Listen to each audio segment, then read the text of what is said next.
سب سے پہلے میں عرض کرتا ہوں مفتی محمد فاروق القادری صاحب سے کہ صوفیاء کرام کی تاریخ میں حضرت شیخ ابراہیم بن ادم بلخی کا مرتبہ اور مقام کیا ہے، کتنے القاب سے انہیں یاد کیا، کیسے کیسے اکابر مشائخ نے انہیں خراج محبت پیش کیا، کتنے ہی سلسلے ہیں صوفیاء کے جن کے شجروں میں ان کا اسم گرامی آتا ہے، یعنی ان کا فیضان اب تک جاری ہے روحانیت کا۔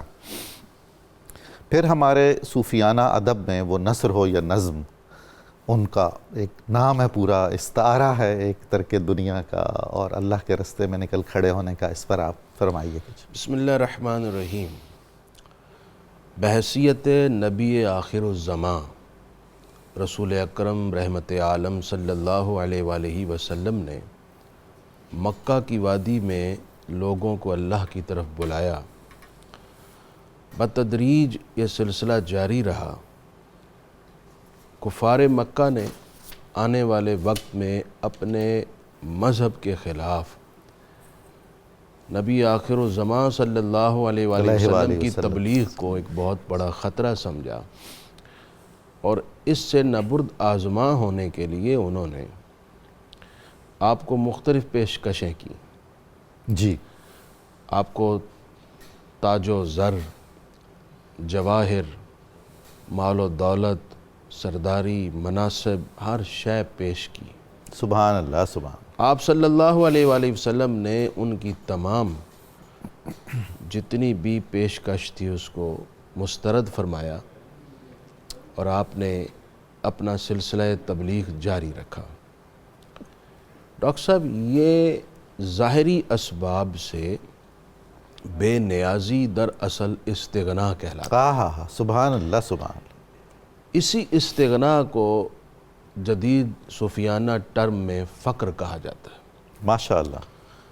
اور یہ وہ فقر وراثت ہے جس وراثت کو امت نے تھاما، عروج پر پہنچی، نظر انداز کیا، زوال کی طرف بڑھی۔ کیا بات! جب تک آپ میں استغنا نہیں ہوگا اس وقت تک آپ کا دل کبھی بھی حق سے مطمئن نہیں ہوگا، بے شک، حق پر استقامت کے ساتھ مستقیم نہیں رہے گا۔ حضرت ابراہیم بن ادہم رحمہ اللہ سراپا استغنائے مصطفیٰ کا عکس تھے۔ اللہ اکبر۔ آپ کی شخصیت، آپ کی سیرت اسی فقر، اسی درویشی اور اسی استغنا کی خوشبو سے لبریز تھا۔ سبحان۔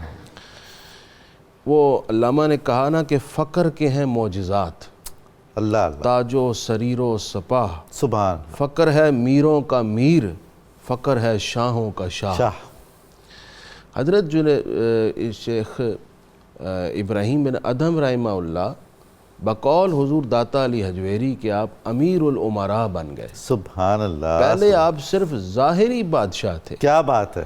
جب آپ نے استغنا اور فقر کا راستہ اختیار کیا تو پھر آپ بادشاہوں کے بادشاہ ہو گئے۔ بے شک۔ نہ صرف ظاہر بلکہ روحانی اور باطنی دنیا میں بھی آپ صوفیاء، اولیاء اور جو اس اقلیم کے بادشاہ ہیں ان کے بھی امیر اور بادشاہ بن گئے، دلوں کے بادشاہ بن دلوں کے بادشاہ بن گئے۔ حضرت ابراہیم بن ادہم رحمہ اللہ صوفیاء اور اولیاء کے نزدیک ان کے مقام و مرتبہ کا یہ عالم ہے کہ حضرت جنید بغدادی رحمہ اللہ جو سید الطائفہ ہیں، بے شک، آپ نے حضرت ابراہیم بن ادہم کے حوالے سے کہا کہ یہ مفتاح العلوم ہے، جو ظاہر اور باطن کے علوم اور معارف ہیں ان کی مفتاح کی اور چابی حضرت ابراہیم بن ادہم کنجی ہیں علوم کنجی علوم کی۔ کیا بات! حضرت امام اعظم ابو حنیفہ کی مجلس میں بیٹھا کرتے تھے، اچھا، آپ کے باقاعدہ تلامذہ میں سے ہیں۔ سبحان اللہ۔ یہی وجہ ہے کہ آپ ایک درویش اور فقیر اور ایک صوفی ہونے کے ساتھ ساتھ ایک بلند پایہ فقیہ، محدث اور عالم بھی ہیں۔ ایون کہ رجال جو ہیں احادیث کے، رجال الحدیث، اس میں بھی آپ کا تذکرہ آتا ہے، اور اسماء الرجال کی کتب میں آپ کی شخصیت، آپ کی خدمات کے حوالے سے تعریفی اور ثنائی کلمات بکثرت موجود ہیں۔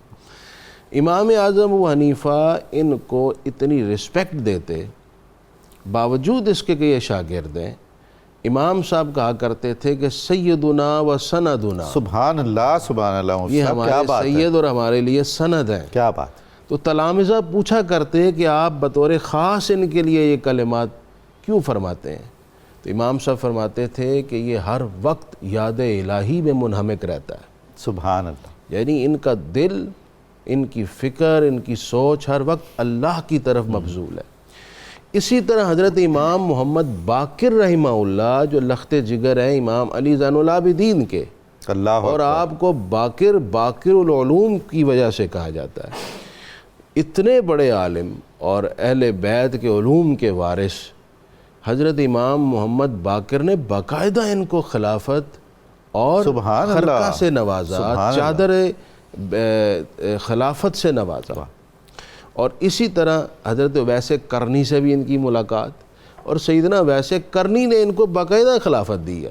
سبحان اللہ، اور یہ حالانکہ جو آج اویسی سلسلے کے ایک روحانیت کے ساتھ نسبت ہے، لیکن براہ راست سیدنا اویس کرنی سے ان کو نسبت حاصل بڑی ہے۔ کمال بات ہے، بڑی اہم بات ہے یہ حضور، اچھا، بہت سارے سلاسل میں جیسے آپ نے کہا ان کے شجرے میں ان کا نام اسم مبارک گرامی آتی آتا ہے، ان میں جو سلسلہ چشتیہ ہے جی، خاص طور پر حضور خواجہ اجمیر کے سلسلے میں روحانی فیض کے جو چشمے بہ رہے ہیں، ان میں اکابر اور طبقہ اولا کے صوفیاء سبحان میں اللہ، حضرت ابراہیم بن ادھم کا نام ہے، اور سلسلہ سہروردیہ کی ایک شاخ ہے سلیمانیہ اچھا، توسا شریف والوں کی، ماشاءاللہ، اس کے اکابر صوفیاء میں بھی جو شجرے میں اسماء ہیں حضرت ابراہیم بن ادھم کا نام مبارک آتا ہے۔ سبحان اللہ، تو سبحان، اس طرح آج تک فیض جاری ہے، آج تک فیض جاری۔ اور پھر حضرت ابراہیم بن ادھم کے اس دنیا سے تشریف لے جانے کے بعد آج تک آپ پر بہت کچھ لکھا گیا، نہ صرف اہل اسلام نے لکھا بلکہ مغرب میں جیسے آپ نے حوالے پیش کیے،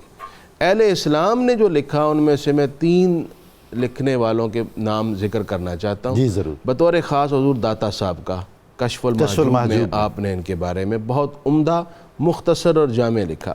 سبحان اللہ، دوسرا نام مبارک حضرت شیخ فرید الدین عطار کا، جنہوں نے تذکرۃ الاولیاء میں مختصراً اور جامع ان کی سیرت بیان فرمائی۔ واہ، اور تیسرا نفحات الانس میں حضرت مولانا جامی رحمہ اللہ نے ان کا بڑا خوبصورت تذکرہ فرمایا ہے، اور ان کی جو شخصیت، اقوال اور سیرت ہے وہ آنے والی نسلوں کے لیے ظاہری اور باطنی پاکیزگی اور ترقی کا ایک خوبصورت پیکیج ہے۔ سبحان اللہ، سبحان اللہ، بہت شکریہ مفتی صاحب۔